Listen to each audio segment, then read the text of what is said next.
So guys, আগের ভিডিওতে দেখেছিলে আমরা এয়ারপোর্ট এসেছিলাম। কেন এসেছিলাম সেটা বলা হয়নি। আমরা এয়ারপোর্ট আমার খালুকে নিতে এসেছিলাম। এরপর আমরা এয়ারপোর্ট থেকে বেরিয়ে চলে আসলাম। এসে দেখি একটা ধর্মতলা যাওয়ার বাস দাঁড়িয়ে আছে, তাই বাসে আমরা সবাই চেপে পড়লাম। এরপর 1 ঘন্টা জার্নি করে আমরা পৌঁছে গেলাম ধর্মতলা। বাস স্ট্যান্ডে এসে দেখি একটা কুলি যাওয়ার বাস দাঁড়িয়ে আছে।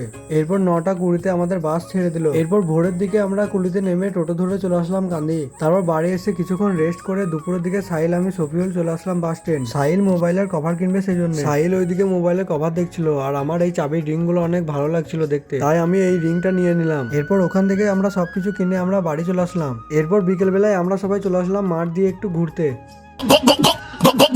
আর আজকে মাঠের ওয়েদারটা অনেক সুন্দর লাগছিল, বাট অনেক গরম ছিল। এরপর আমরা একটা ছায়া জায়গা দেখে সবাই মিলে বসে পড়লাম। আজ অনেকদিন পর সবাই মিলে মাঠে আসলাম। এখানে বসে থাকতে অনেক ভালো লাগছিল। এরপর আমরা সবাই বাড়ি চলে আসলাম। তো বন্ধুরা, আজকের জন্য এটুকুই। দেখা হচ্ছে নেক্সট ব্লগে।